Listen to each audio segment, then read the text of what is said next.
Bon, alors je pense qu'on va commencer parce qu'on a un programme chargé, donc on va essayer de ne pas prendre trop de retard.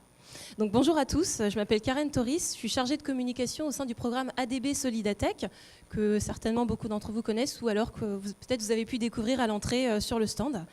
Et j'aurai le plaisir d'animer cet atelier avec Fred Bardot de Simplon.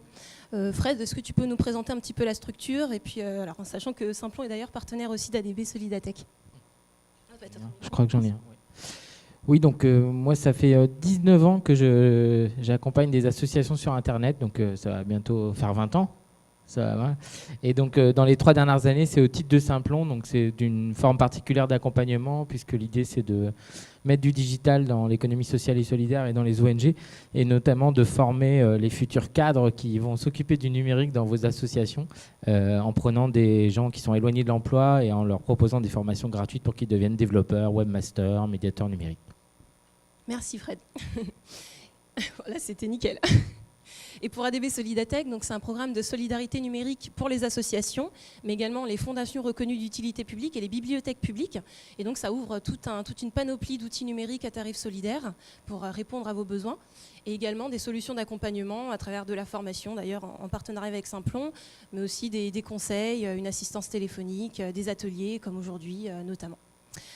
Alors, on a à peu près maintenant un petit peu moins d'une heure pour évoquer ensemble un vaste sujet qui est le numérique au service des bénéficiaires des associations. Comment on fait pour intégrer des outils numériques, mais toujours au service de ces bénéficiaires et comment on fait du coup pour renforcer l'impact social de l'association. Donc, ça va toucher à vos actions avec vos bénéficiaires. On va évoquer pas mal d'exemples pour que ce soit le plus concret possible. On aura le plaisir notamment de découvrir un beau projet qui s'appelle Hors Dyslexie avec Noël Diamant-Berger qui est là avec nous et qui fait partie de l'association FUSO. FUSO qui signifie Famille utilisatrice de la solution Hors Dyslexie. Merci Noël.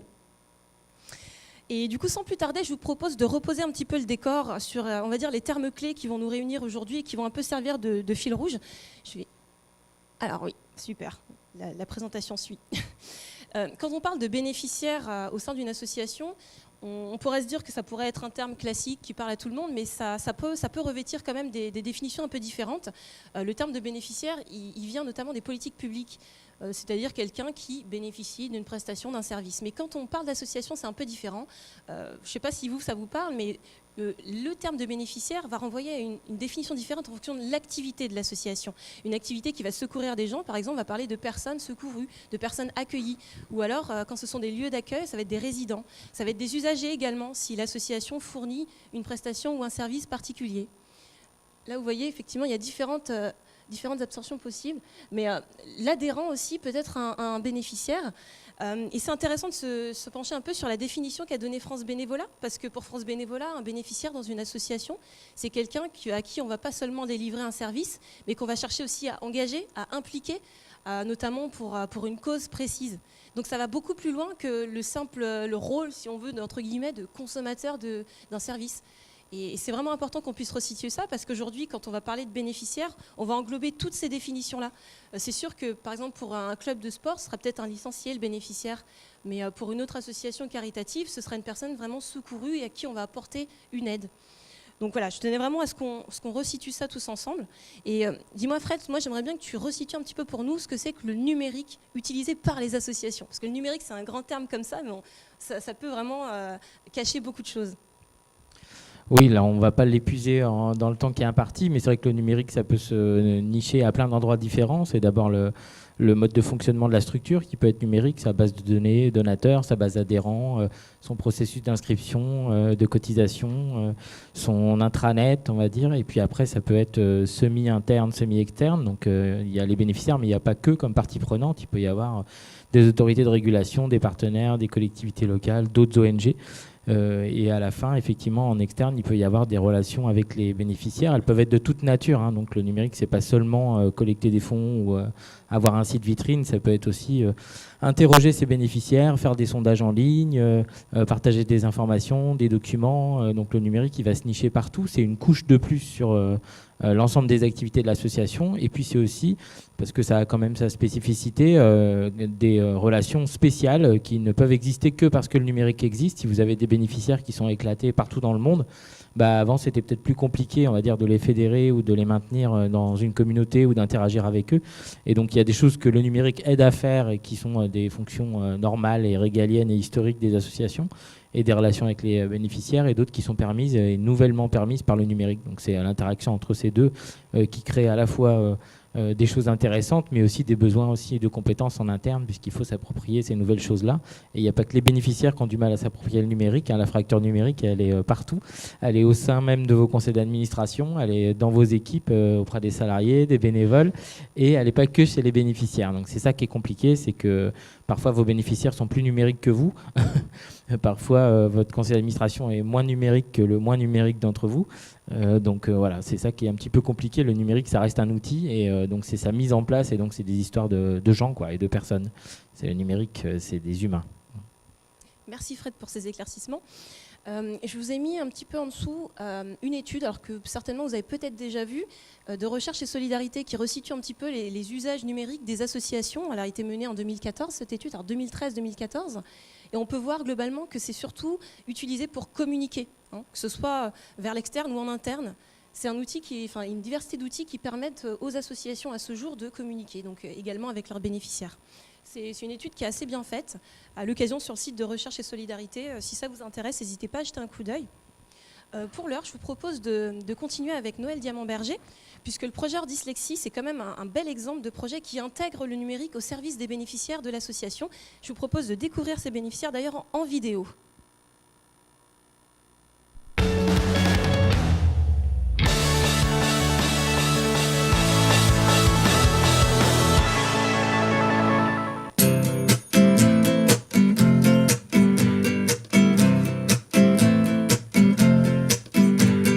Un enfant dyslexique, c'est pas simplement inverser les lettres.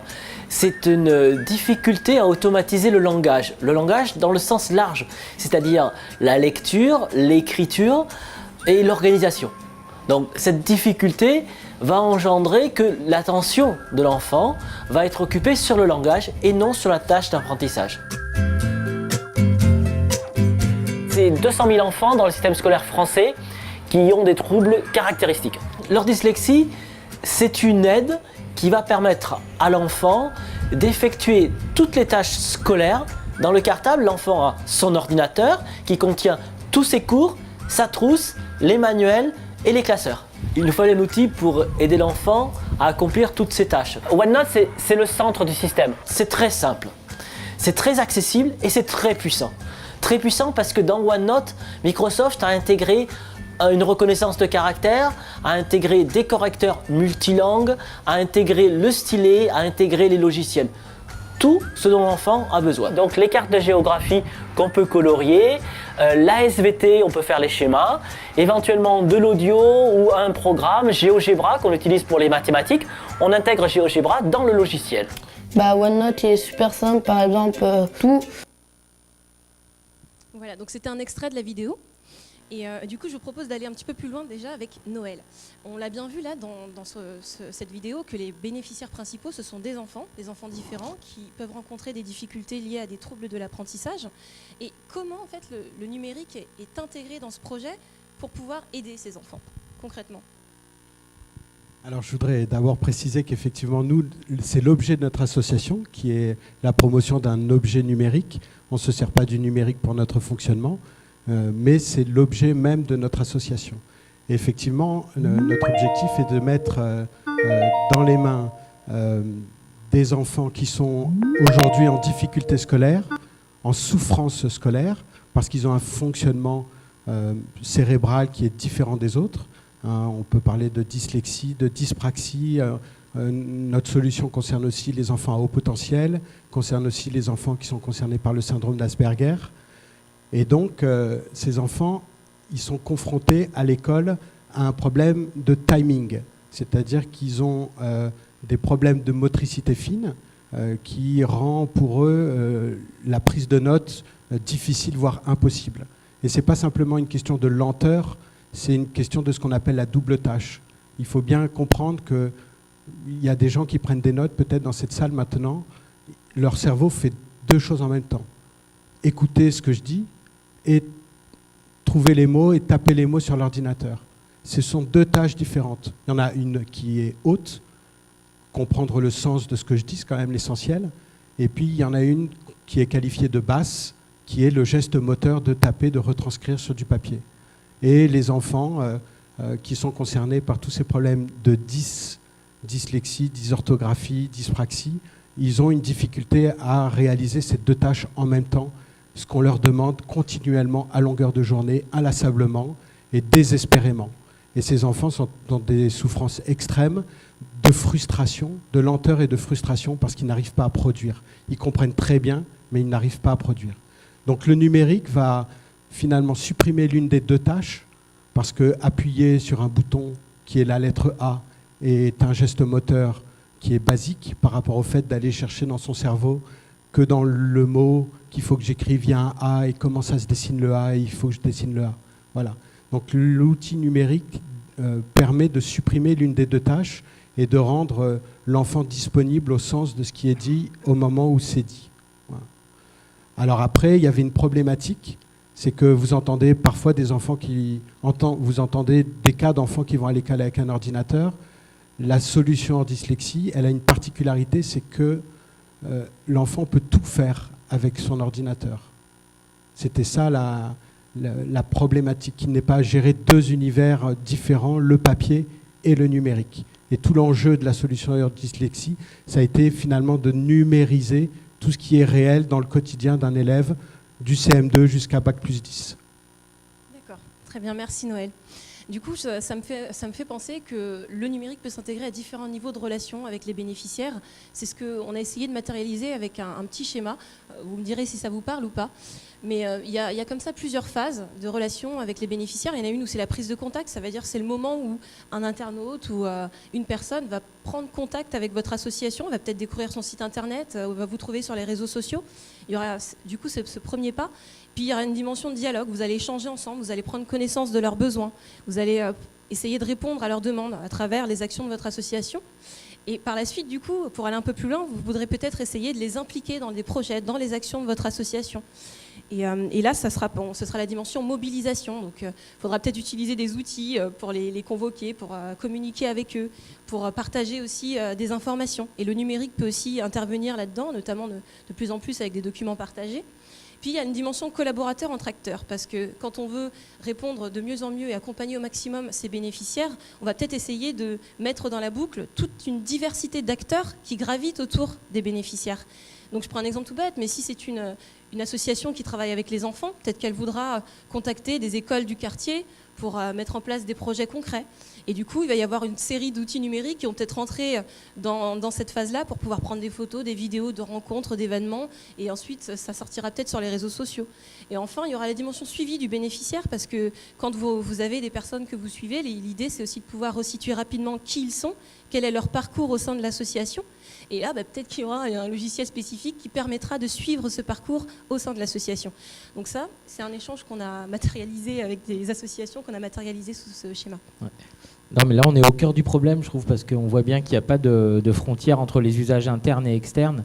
Dans le suivi du bénéficiaire, vous pouvez très bien faire remonter des indicateurs de performance que vous allez ensuite envoyer à vos bailleurs, à vos financeurs, mais vous pouvez aussi faire remonter des histoires, des anecdotes, des choses que vous allez utiliser en communication.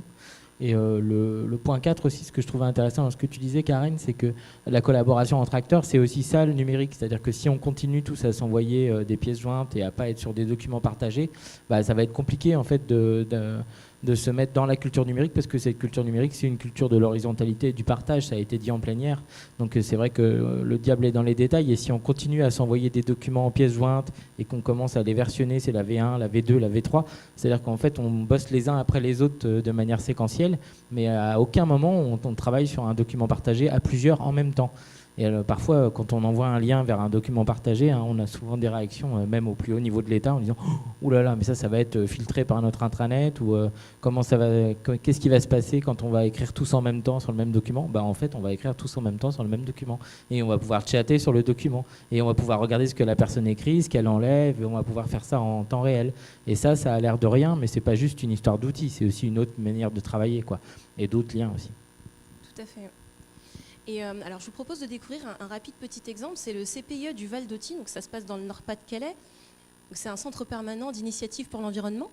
Là, on se situe pleinement dans on va dire, la troisième étape, celle de l'implication, puisque c'est un projet où ils ont mobilisé des habitants sur le territoire et ils leur ont donné des tablettes, enfin prêtées, hein, et puis ils leur ont demandé de photographier, de géolocaliser, de filmer la faune et la flore de leur territoire. Et toutes les informations sont réunies dans un abécédaire de la biodiversité pour pouvoir à la fois sensibiliser les habitants sur cette biodiversité et bien sûr les impliquer très concrètement sur leur territoire. Ça, c'est un rapide exemple. Maintenant, peut-être à main levée comme ça, le schéma qu'on a projeté, est-ce que ça vous parle ou pas? Est-ce que vous vous êtes reconnus à quelques-unes des étapes ou pas du tout? Donc ceux qui se sont reconnus peut-être peuvent lever la main. Sur la partie 1, c'est évident, vous avez tous un site internet quand même, sur la prise de contact. La partie 2, Vous ne communiquez pas forcément avec vos bénéficiaires à travers des outils numériques. Tout le temps. Donc, du coup, oui. Et la partie implication? c'est un dialogue ou c'est de la communication? D'accord. Ok. Alors, je vous propose un petit exercice, parce que du coup, hein, c'est un atelier, il faut quand même travailler un petit peu. Je vais vous demander de faire passer ces petites fiches-là.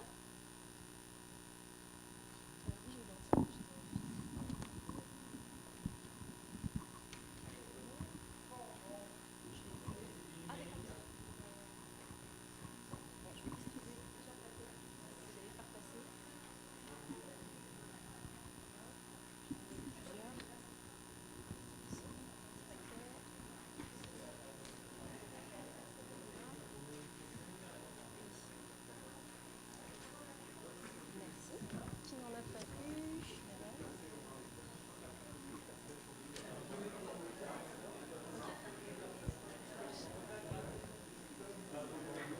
Ah, merci. C'est bon, tout le monde est équipé? Est-ce que tout le monde a un stylo? Donc ceux qui n'en ont pas, vous pouvez lever la main, je vais vous passer, vous en donner. Un stylo. Il y a une jeune femme dans le fond qui a fait du mauvais esprit en disant je peux pas écrire, je suis dyslexique, alors ça va m'empêcher de réfléchir. Donc. Je vais vous donner. Ok. Alors l'idée, vous l'aurez compris, ce sera juste de remplir la première partie. Je vais vous indiquer tout de suite. Donc qui correspond au schéma qu'on a projeté. C'est-à-dire Nicolas, tu bosses à aussi, quel hein. niveau vous intégrez dans votre association le numérique dans la relation avec vos bénéficiaires. Et puis vous aurez un plus et un moins, donc en quoi c'est bien et en quoi c'est moins bien. Donc là, il y a 3-4 minutes, hein, pas plus, c'est rapide. Ah, stylo. Stylo? Ok.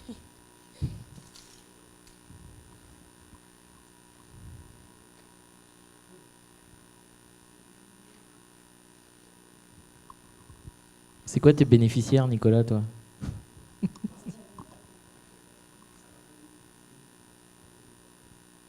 C'est ça.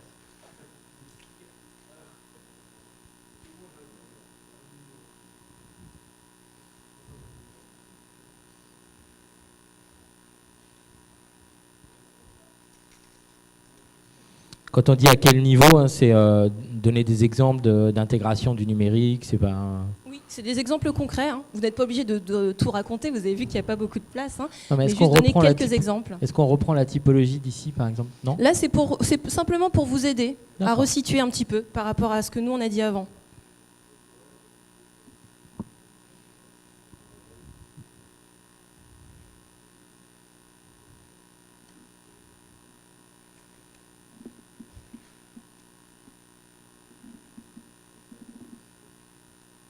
Si vous avez des questions, n'hésitez pas. Et comme c'est numérique, vous avez le droit de copier sur le voisin.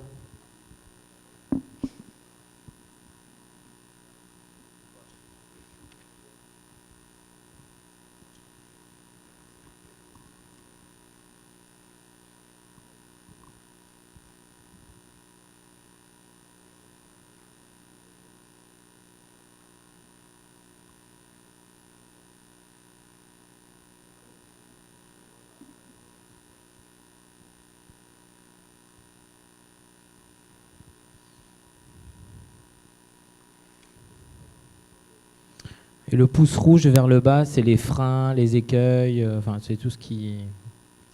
Hein, c'est pas forcément les conséquences négatives. Non, c'est vraiment plus les aspects un peu problématiques, quoi.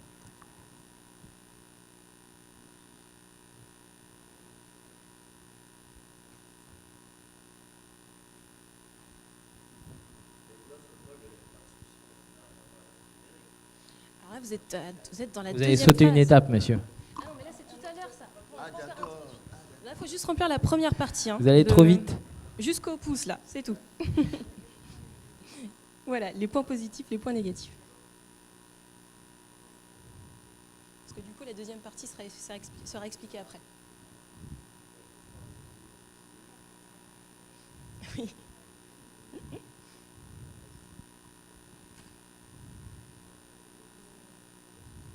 Encore 30 secondes.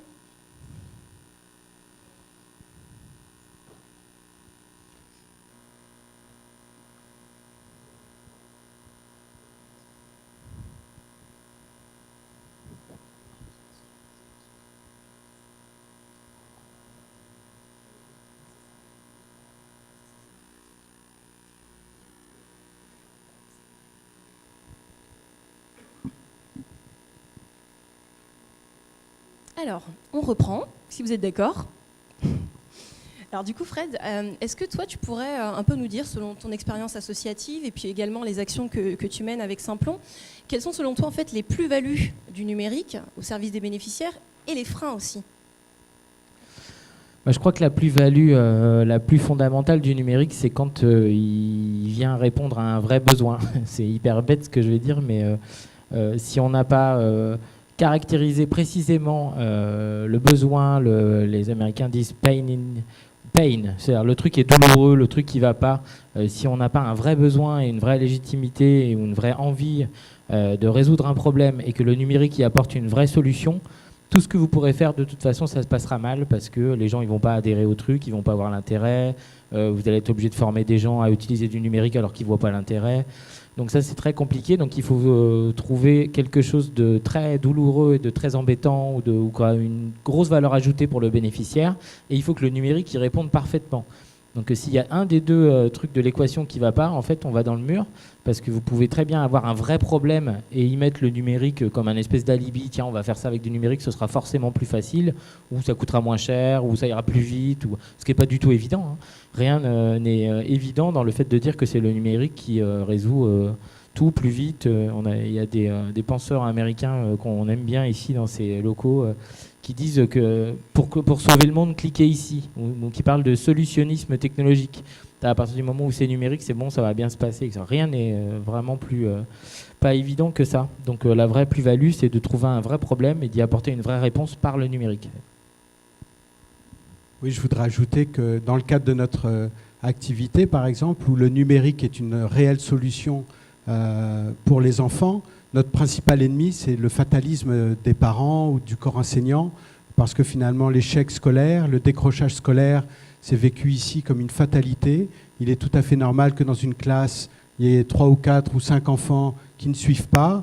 Donc sur les 5 enfants, il y en a 2 qui regardent par la fenêtre et il y en a 3 qui mettent le bazar. Et en réalité, on commence à comprendre que c'est parce qu'ils ont une façon différente de fonctionner, ces enfants. Ils ne sont pas plus bêtes que les autres. Et contrairement à ce que disent les politiques, ils ne sont pas plus pauvres et ils n'ont pas des parents moins cultivés que les autres. Ils ont simplement une façon de raisonner différente. Et le numérique permet finalement de les mettre un peu plus en harmonie avec un système qui leur est hostile. Et ça, on essaye de l'expliquer aux parents, mais c'est vachement difficile parce que souvent les parents, ils ont eux-mêmes eu des problèmes quand ils étaient enfants. Les chiens ne font pas des chats. Et il y a un espèce de fatalisme. Et voilà, mon fils, j'ai été nul quand j'étais à l'école, tu es nul, je m'en suis sorti, tu vas t'en sortir, quoi. Et ça, c'est vraiment notre ennemi. Et faire réaliser que le numérique peut apporter une solution à ses enfants, aussi bien aux parents qu'au corps enseignant, c'est notre défi numéro 1. Aujourd'hui, on a pu équiper 1500, 1600 enfants, 350 directement par notre association. Il n'y a pas tellement de chiffres officiels, mais on estime à peu près 200 000 enfants qui sont en extrême souffrance à l'école, actuellement en France.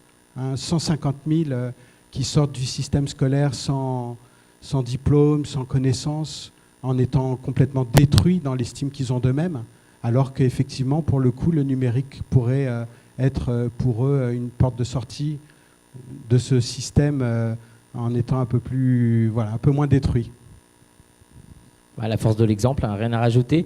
Si peut-être sur le pouce qui va comme ça, Donc là, il y a un vrai problème avec une vraie solution pour le numérique. Donc qu'est-ce qui pourrait poser problème? Il l'a dit, une partie des problèmes, c'est-à-dire l'attitude des parents qui sont prescripteurs ou des prescripteurs, qui peuvent dire pourquoi cet ordinateur, pourquoi du numérique, t'as autre chose à faire, ou je sais pas quoi, ou alors par leur situation personnelle par rapport à l'échec scolaire, peuvent empêcher la solution qui résout un vrai problème de se mettre en place. Et là aussi, la formation. Je pense que balancer du numérique comme ça en disant allez-y maintenant, servez-vous du numérique, c'est ne pas se poser la question de savoir quel est le rapport de chacun au numérique.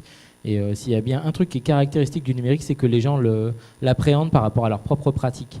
Et ça, c'est vrai au plus haut niveau de l'État, dans les comités exécutifs des grands groupes, comme dans la rue ou comme chez les exclus. Il y a des gens qui sont de plein pied avec le numérique et d'autres qui ont du mal. Et donc, si on ne calque pas des choses particulières par rapport à ces comportements, en fait, on va dans le mur, quoi. Et ce qui a été dit par la personne du digital de Microsoft sur les générations et l'âge, moi, j'avais un sociologue qui disait quelque chose qui me semblait plus malin que les histoires d'âge, parce qu'on a tous vu des seniors qui sont hyper de plein pied avec le numérique et des jeunes qui sont hyper consommateurs et qui comprennent rien en fait à ce qu'ils font, parce qu'ils regardent des vidéos et du chat et basta. C'est la différence pas entre digital native et digital pas native, mais entre les digital touristes et les digital résidents. Et ça, j'aime bien ça, parce qu'il y a des gens, et ça c'est pas une question d'âge, ils ont fait chez eux ils font pas du tourisme. Le numérique, c'est chez eux, ils font leurs courses, ils gèrent leur banque. Et ça, c'est pas une histoire de classe sociale ou d'âge. Et puis, il y en a d'autres qui vont « je vais sur Internet ». Je vais sur Internet. Donc, c'est genre, j'y vais, quoi, comme un voyage. Allez, je vais y aller parce qu'il y a peut-être des trucs. Et il y en a d'autres, ça fait partie de la vie, ça leur viendrait même pas à l'idée de dire « je vais sur Internet ». Merci pour ces informations, du coup, sur... un peu on voit finalement que c'est un enjeu important finalement de pouvoir intégrer le numérique au service des bénéficiaires de vos associations. Et d'un autre côté, il ne faut pas le faire n'importe comment, parce que ça peut, comme tu disais, aller droit dans le mur si ça ne répond pas à un vrai besoin. Pourtant, c'est un vrai enjeu pour pouvoir renforcer l'impact social des associations. Alors, monsieur me disait de quoi on parle. Donc là encore, on a créé un petit schéma pour pouvoir un peu mettre des étapes là-dessus, des mots. C'est un peu comme une grille de lecture, il ne faut pas le prendre comme quelque chose de figé. Mais on se dit que l'impact social d'une association, il se matérialise par différentes actions. D'abord, c'est de pouvoir permettre peut-être à vos bénéficiaires d'accéder à des biens ou à des services. Ça dépend vraiment des activités de l'association. Ou ça peut être aussi la transmission d'un savoir. Ça peut être de pouvoir faire monter en compétence vos bénéficiaires. Et puis du coup, de pouvoir aussi à terme améliorer leur situation. Donc, et du coup, en améliorant leur situation, vous allez pouvoir les rendre un peu plus acteurs de leur situation. Et donc là, on l'a précisé sous le terme de pouvoir d'agir. Moi, j'aimerais bien, Noël, que tu puisses nous resituer un petit peu donc, le projet hors dyslexie. Quand on regarde un peu ce schéma, comment tu le vois à travers ce schéma-là, c'est-à-dire les différents types d'impact du projet hors dyslexie. Est-ce que tu arrives à le situer à travers ce schéma? Oui, tout à fait. Donc, accès à des biens et services, on a des enfants. Alors, je précise que dans le projet, on n'équipe pas n'importe quels enfants. Et le prescripteur n'est pas le parent, n'est pas l'enseignant, n'est pas l'association, c'est le médecin. On insiste beaucoup là-dessus. Un neuropédiatre établit un diagnostic. Et là, pour le coup, l'ordinateur devient un traitement, comme un médicament, un outil de compensation à un handicap qu'on appelle handicap invisible et qui est diagnostiqué. Et ça, je crois, je n'ai pas vu beaucoup d'exemples dans le monde du numérique où effectivement un ordinateur portable va devenir un outil de compensation à un handicap pour un enfant. Et ça, je tiens vraiment à le souligner. La transmission d'un savoir-faire, on s'y retrouve totalement. Nous, notre projet, c'est un enfant égale un ordinateur égale une formation. On ne remet jamais un ordinateur à un enfant sans lui donner les moyens d'apprendre à s'en servir. Il viendrait à personne l'idée de donner à quelqu'un un outil complexe sans lui montrer comment ça marche. Et effectivement, c'est très important. Les ateliers du bocage sont notre partenaire technique. On permet aux enfants d'accéder à des ordinateurs un peu particuliers qui sont magnétotactiles, sur lesquels je peux écrire avec un stylet. Ce sont des ordinateurs qui, quand ils sont neufs, coûtent excessivement cher. On a eu la chance, grâce à des dons, de pouvoir en récupérer après leur utilisation dans le monde de l'industrie. Effectivement, c'est du matériel qui qui coûte pas cher pour les familles. Et la tentation est toujours grande quand quelque chose de pas cher arrive, de dire finalement, j'arrive pas à m'en servir, donc du coup, je le mets de côté. Alors que ces ordinateurs sauvent littéralement le parcours scolaire des enfants quand ils savent s'en servir. Donc ça, c'est vraiment fondamental. Amélioration de la situation du bénéficiaire. Écoutez, on reçoit beaucoup de témoignages de parents, d'enseignants. Le mot qui revient le plus pour les enfants, c'est métamorphose. Il faut bien comprendre que, je le disais tout à l'heure, à l'école, tout est une question de timing. J'utilise en formation l'image d'un groupe de personnes qui sont à un moment donné réunies quelque part, et il y a une de ces personnes qui se met à courir à un certain rythme. Et le but des autres personnes, c'est de courir au même rythme que lui. Donc l'enseignant, il commence son cours, et les élèves doivent le suivre. Pas aller plus vite, pas aller moins vite, juste le suivre. Et tout l'enjeu est là. Il ne s'agit pas simplement de lenteur, mais de décalage. Je ne sais pas s'il y a des anciens qui ont déjà vu des vieilles vidéos VHS où le son est décalé d'1 seconde par rapport à l'image. C'est insupportable. C'est insupportable. Et la vie de ces enfants à l'école, c'est exactement ça. Ce sentiment d'être toujours en décalage. Donc le numérique, c'est une question de rythme. Et à partir du moment où l'enfant se met à pouvoir être à l'école et à acquérir ses apprentissages et les restituer au même rythme que les autres, il se remet à avoir une vie sociale. Il termine sa récré en même temps que les autres. Il ne doit pas passer 10 minutes de plus en cours pour finir de copier ce qu'il n'a pas eu le temps de faire.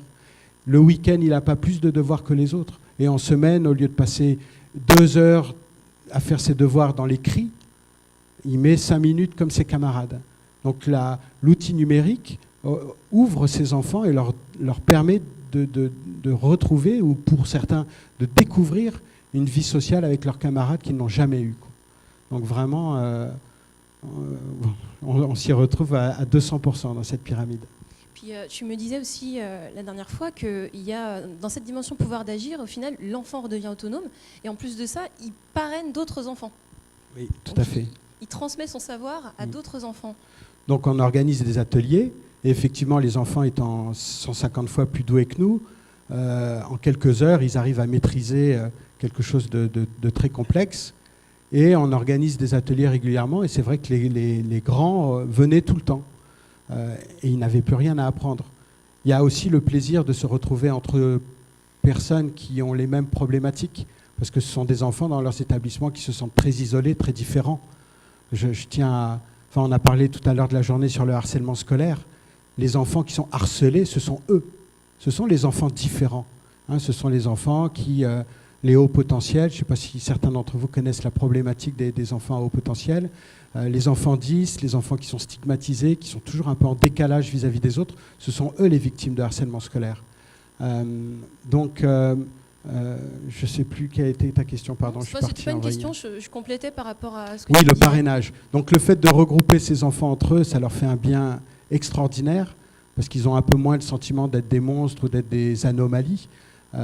Et effectivement, on a mis en place, par la force des choses, des systèmes de parrainage où les jeunes qui ont acquis l'utilisation de la solution en dyslexie vont accompagner les jeunes qui arrivent. Et du coup, il y a une auto-formation qui se fait. Et nous, on est là pour remplir les verres de jus d'orange. Voilà, c'est tout. Et c'est vraiment génial, quoi. Merci Noël. Je vous propose de poursuivre avec un autre exemple, qui est la Compagnie des aidants. Je ne sais pas si vous en avez déjà entendu parler, c'est une association qui a créé un réseau social pour les aidants. Donc ce sont ces personnes qui aident des proches dans leur famille, qui sont dans la maladie ou qui ont un handicap ou qui ont un grand âge. Et donc c'est un réseau social. On va pouvoir revoir un peu la grille de lecture que je vous ai proposée, puisque à travers ce réseau social, ils proposent des services, des biens. Ils ont une bourse d'échange, ils ont des annuaires d'aidants pour qu'ils puissent s'entraider entre eux. Ils ont des annuaires de bénévoles pour donner un coup de main. Donc on est pleinement dans la première étape de la pyramide, l'accès à des biens ou services. En deuxième, donc sur la question de la transmission des savoir-faire, la Compagnie des aidants propose aussi de la formation et des informations pour pouvoir accompagner ces aidants. Et dans la partie amélioration de la situation, on le voit que l'accès à ces biens, services, à ces formations permet aux aidants d'être un petit peu plus autonomes, d'avoir un peu plus de moyens pour accompagner leurs proches. Et donc on est bien aussi, au final, dans cette dimension de pouvoir d'agir, de disposer davantage de possibilités pour accompagner son proche. Donc là, c'était pour vous montrer que c'est assez facile, entre guillemets, de pouvoir analyser à travers cette grille de lecture les différents impacts de l'association. Et maintenant, comme c'est aussi l'objectif, je vais vous proposer de remplir à votre tour c'est donc la petite case qui est ici. Et donc la question, c'est comment se matérialise l'impact social de votre association, donc en gros, à travers quelles réalisations concrètes auprès de vos bénéficiaires. Le fil rouge de l'atelier, c'est les bénéficiaires. Karen, mais c'est l'apport du numérique là-dedans. Oui, On bien est sûr. d'accord. Oui. Ouais. C'est pas l'impact social de votre association, c'est en quoi le numérique peut aider l'impact social à ces 4 niveaux-là. Oui, bien sûr, ça me paraissait effectivement évident, mais c'est bien de le préciser, tu as raison. Donc là, pareil, 3-4 minutes. Est-ce que vous avez des questions avant de commencer? Est-ce que vous avez besoin d'informations complémentaires? Je peux faire un petit tour, sinon? N'hésitez pas.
C'est bon? Est-ce que tout le monde a pu à peu près remplir la petite case? Si vous avez besoin d'informations, n'hésitez pas, on est là. Donc dans 10 secondes, on reprend.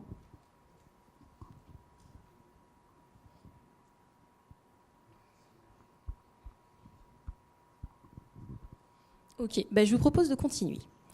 Alors du coup, à ADB Solidatech, on a essayé de questionner un petit peu nos associations bénéficiaires en leur demandant est-ce que vous utilisez le numérique au service de vos bénéficiaires? On a fait une petite étude. Je vais demander, est-ce que tu peux s'il te plaît? Donc ça, c'était en 2014. Et donc, on a pu avoir à peu près 911 réponses. Et à la question, vous voyez, donc est-ce que vous utilisez les outils numériques pour développer des projets avec vos bénéficiaires? Il y a eu quand même 375 réponses, donc à peu près 41% de personnes qui ont dit oui, ce qui est pas mal. Et ensuite, on leur avait demandé est-ce qu'elles utilisent le numérique au service de la société? Alors vous me direz, c'est un bien grand mot comme ça, mais c'est-à-dire des projets au service du bien commun. Et je vais vous donner un exemple concret juste après. Et donc là, il y a eu à peu près 286 associations, soit 31%, ce qui montre que c'est quelque chose qui se fait, mais qui gagnerait à être développé davantage quand même. Je vais vous proposer de découvrir un projet donc, vraiment très concret, où on est vraiment bien dans le numérique au service de la société, qui s'appelle Silver Geek. Donc c'est un projet qui utilise des outils numériques ludiques, des consoles de jeux vidéo et des tablettes, pour aider les personnes âgées, donc notamment à se sentir bien, tout simplement, à s'amuser. On est vraiment sur le bien vieillir et le bien-être des seniors. On va découvrir le projet en vidéo, et puis juste après, je vais vous donner quelques éléments complémentaires sur ce projet. C'est une vidéo réalisée par la Massif, parce que la Massif fait partie du collectif d'acteurs qui porte ce projet. Il y a aussi des associations, bien sûr. En 2015, s'est tenue la finale régionale d'une expérimentation lancée 7 mois plus tôt à Heureusement, c'est l'initiative sous-titré, d'un donc quand collectif même. d'entreprises. Ça aurait été bien d'avoir le son.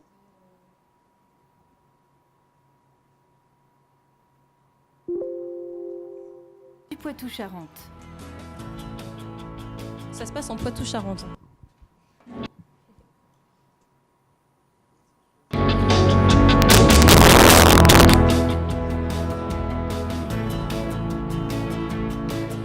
Le 4 avril 2015, s'est tenue la finale régionale d'une expérimentation lancée 7 mois plus tôt à l'initiative d'un collectif d'entreprises du Poitou-Charentes.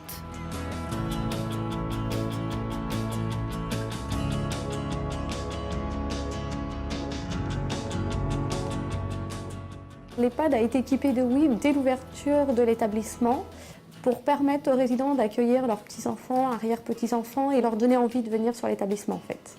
L'intérêt de la WI, c'est effectivement qu'ils travaillent leur équilibre puisqu'ils doivent jouer la plupart debout quand ils le peuvent. Ils travaillent les coordinations. Donc c'est vraiment effectivement un outil intéressant à travailler en psychomotricité. En fait, il y a 5 ans, quand je suis arrivé, on a mis en place des activités oui. Par contre, c'était des activités qui étaient beaucoup plus à visée rééducative, donc avec des petits groupes de cas, des objectifs thérapeutiques très précis, ce qui n'a plus rien à voir avec ce qu'on fait maintenant et qui a pu retrouver un nouvel élan avec le Silver Geek, où là, on va plus être dans de l'amusement, une dynamique de groupe et avec peut-être un peu moins d'objectifs thérapeutiques, mais par contre beaucoup plus d'objectifs sociaux.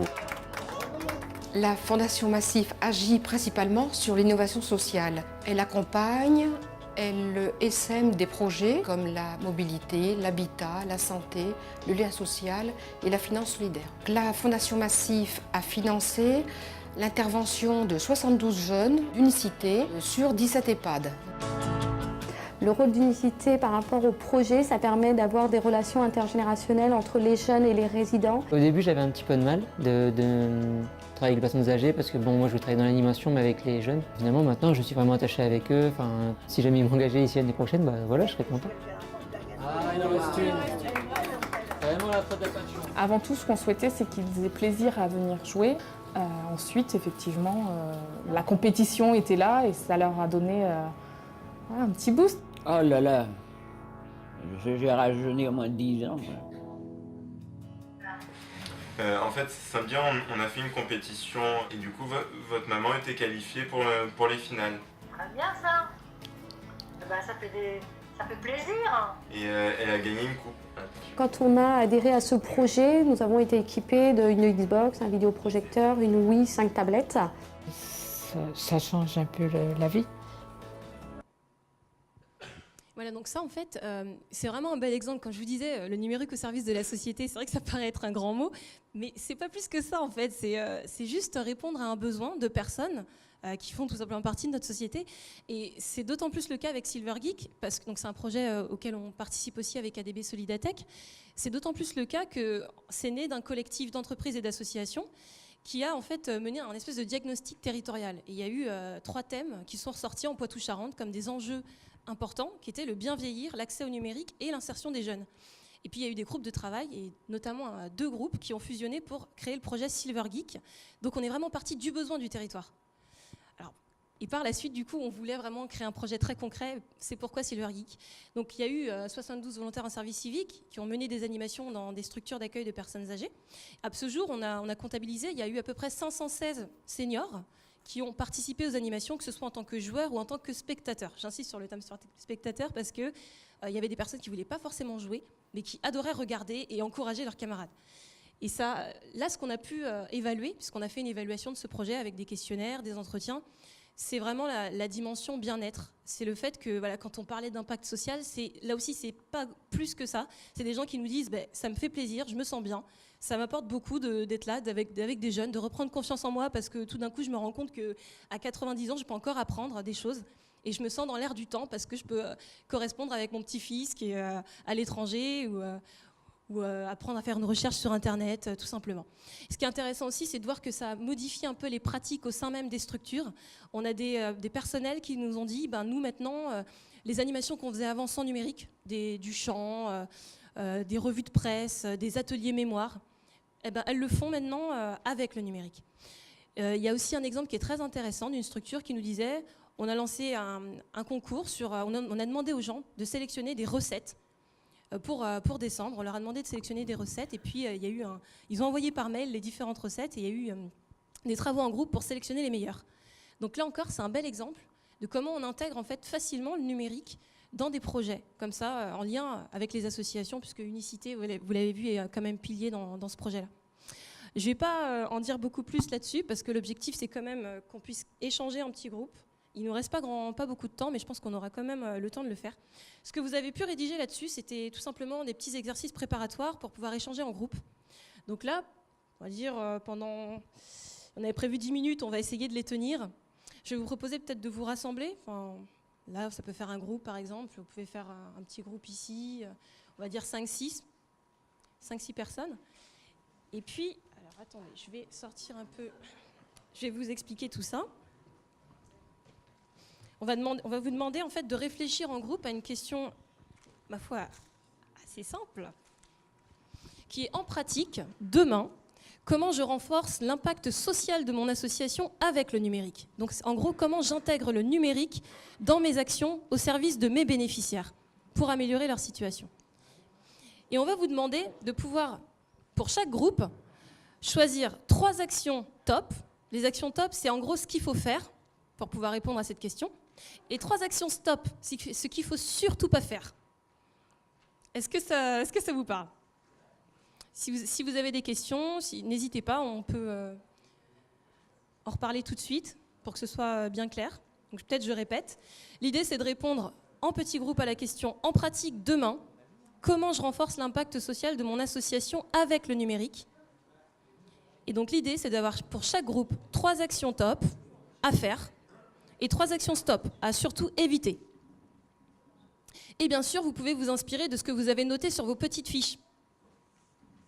Parce que c'est vraiment, ce sont des éléments préparatoires, donc vous pouvez les partager en groupe.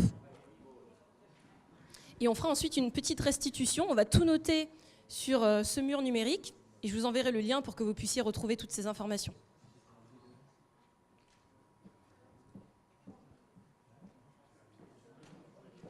Alors, il faut que dans chaque groupe, bien sûr, il y ait un rapporteur, quelqu'un qui prendra les petites notes et puis qui viendra un peu nous expliquer les conclusions de l'atelier. Alors, qui se porte volontaire ? Est-ce que vous avez des feuilles ? Alors, la question, elle est simple. C'est en pratique demain, comment je peux faire, en tant que membre d'une association, bien sûr, en tant que responsable associatif, pour renforcer l'impact de mon association avec le numérique. C'est-à-dire comment je peux intégrer le numérique dans des actions au service de mes bénéficiaires. Vous êtes de quelle association ? Je représente Bocleuf. Ah bon, d'accord. Je vais dire merci à l'émission Solidarité parce qu'ils m'ont beaucoup aidé. On est ravis de savoir que ça vous a aidé. Il se trouve que moi, ma problématique, elle n'est pas tout à fait ce que j'entends ici parce que je veux parler d'une association ethnique, je veux parler d'une association qui relie les travailleurs sociaux entre eux et donc qui n'a pas besoin plutôt de bénéficiaires tel qu'on l'entend dans le sens où vous le dites là. Parce que si votre association, l'objectif c'est de relier des travailleurs sociaux entre eux, c'est-à-dire vos bénéficiaires quelque part ce sont les travailleurs sociaux. Absolument. Mais disons que la problématique n'est pas la même. Elle n'est pas tout à fait la même. Et puis, je représente aussi une association qui fait de l'animation socio-culturelle dans ma commune où je suis, où pratiquement Bon, très bien. Alors, j'ai compris. Alors, les actions stop, c'est ce qu'il faut. C'est ce qu'il faut faire. Et les actions stop... Ce qu'on pourrait faire de manière très concrète demain. Et les actions stop, c'est ce qu'il faut surtout éviter. Donc, 3 de chaque. 3 actions top et 3 actions stop.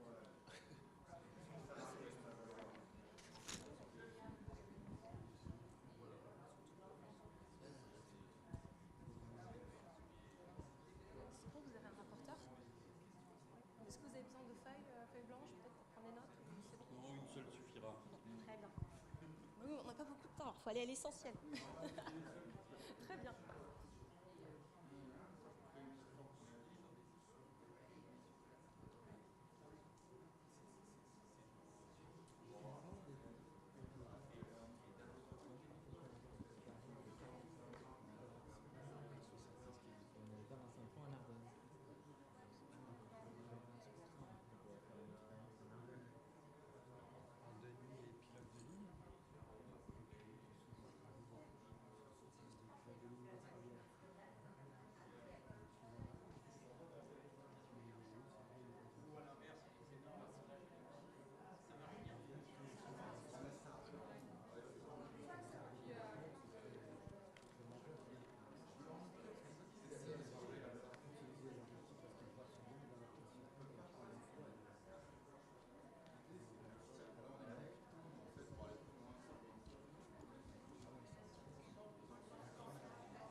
Encore 2 petites minutes.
Allez, time.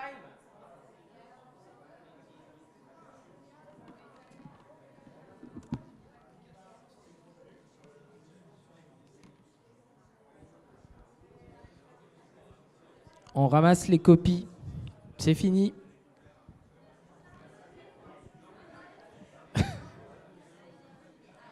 Il vous reste une demi-seconde pour écrire un truc un peu intelligent. Ou pas. Alors, est-ce qu'on peut avoir quelques rapporteurs?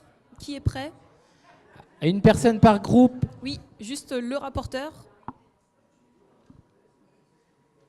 Est-ce que dans votre groupe, le rapporteur est prêt?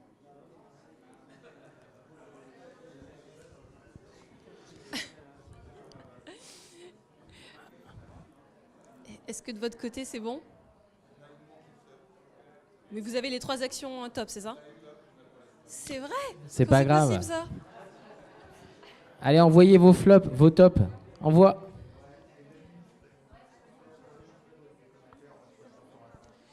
Allez, ça rapporte. Ah, super. Tenez. T'inquiète. Un applaudissement.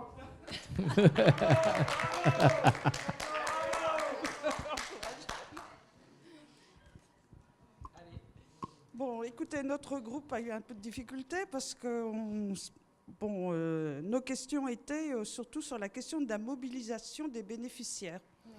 Que ce soit dans des associations de quartier ou...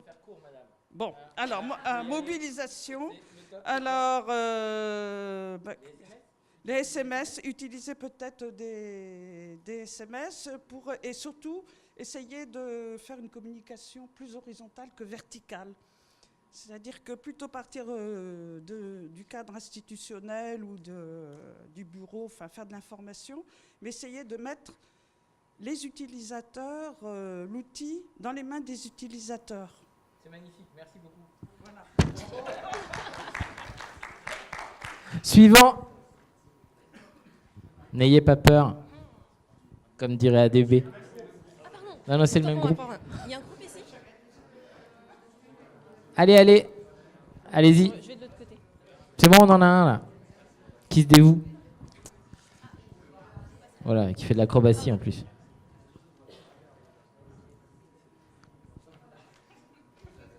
Alors, une minute, quelques tops qu'on a repérés. D'abord, on a parlé de la question de la formation des bénévoles, et des membres du réseau en ligne notamment. On utilise également pour toucher le plus grand public des systèmes de vidéo ou de visioconférences qui peuvent ensuite relayer sur les réseaux sociaux.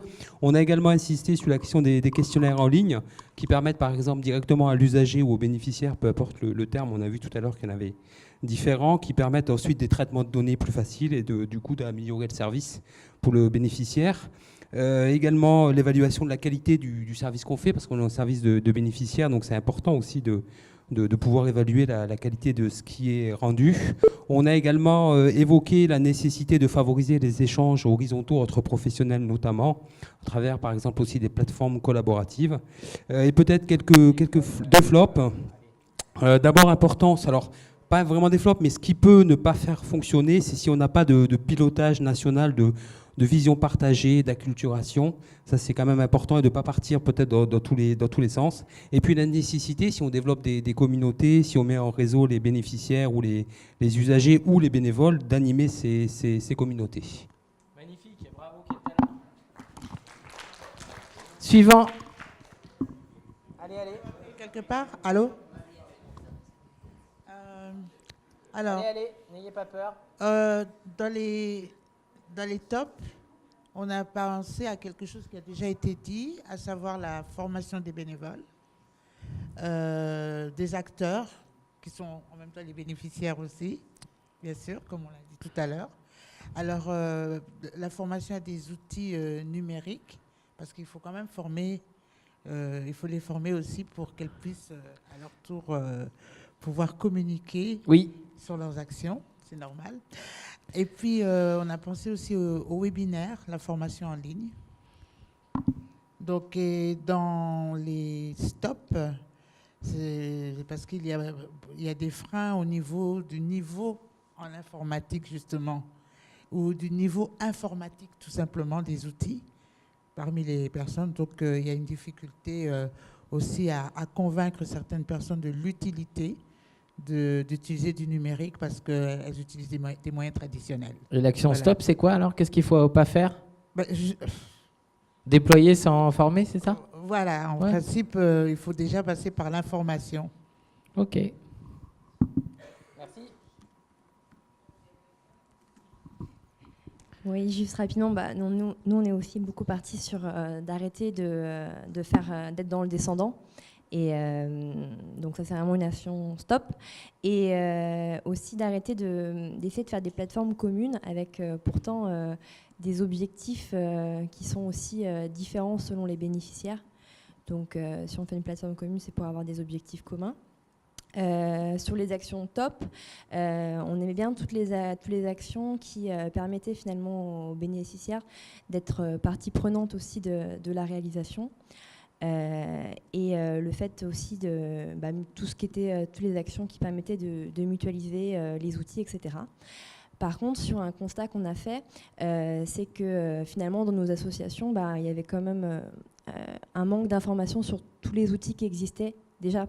Donc peut-être d'essayer de réinventer la poudre, il faudrait qu'on ait aussi les informations sur tout ce qui se fait déjà et tout ce qu'on peut faire grâce à ce qu'il y a à l'existant.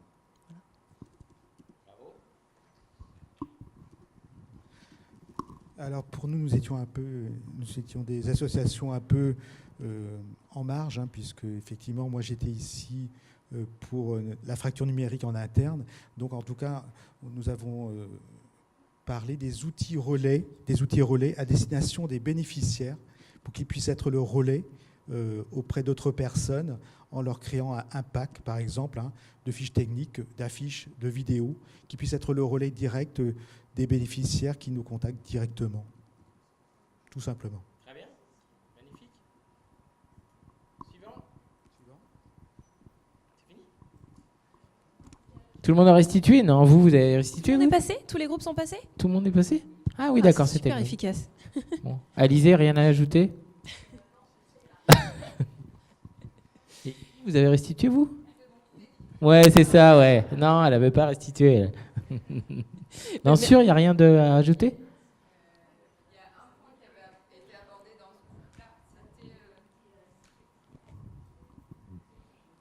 c'était la problématique de créer du trafic sur son outil, sa plateforme ou sa solution. Comment on fait pour que les bénéficiaires y aillent, en gros?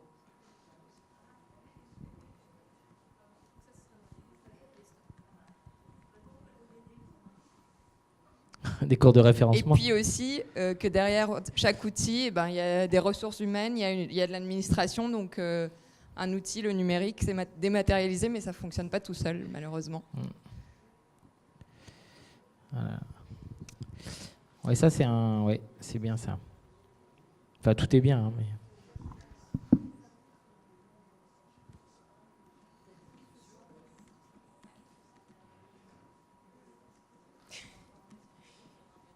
Ok. Alors, merci d'abord à tous, parce que je trouve que vous avez vachement travaillé ce soir. Merci d'avoir joué le jeu. Du coup, l'atelier touche à sa fin. Ce que je vous propose, pour ceux que ça intéresse, si vous souhaitez avoir l'accès au mur, vous pouvez juste laisser votre adresse email, puis on vous enverra le lien. Vous pourrez le compléter aussi. Ça peut être sympa de le compléter au fur et à mesure. Et puis, bien sûr, je vais aussi vous demander une petite chose avant de partir. On a mis un paperboard à la sortie, entre les deux portes, là, avec des appréciations à noter. Il y a juste à mettre une croix dans la colonne. Donc si vous avez trouvé que c'était bien, vous mettez la croix dans bien. Si c'était nul, vous mettez dans nul. Et puis bien sûr, une partie commentaire. Alors si vous mettez que c'est nul, ce serait quand même bien de nous mettre un petit commentaire sur ce qu'il faut améliorer. Hein, quand même. Comme ça, on fera encore mieux la prochaine fois. Mais voilà, je tenais juste à vous remercier. J'espère que ça vous a intéressé, que vous avez pu découvrir peut-être des actions que vous ne connaissiez pas ou que les échanges ont été intéressants. Et puis, je vous souhaite bien sûr une bonne soirée. Nous, on est toujours présents aussi à DB Solidatech si vous avez des besoins numériques. Et puis Simplon, il est là. Simplon aussi, bien sûr, propose toujours de la formation en lien avec nous. Et juste pour finir, il y a un cocktail jusqu'à 18h30 si vous voulez échanger entre vous ou avec nous ou juste prendre un verre. Les emails, c'est là.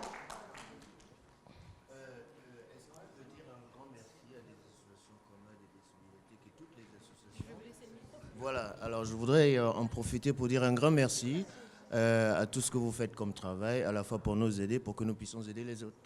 Merci. Merci beaucoup à vous. Et ravi de savoir que du coup ça vous aide. C'est l'objectif.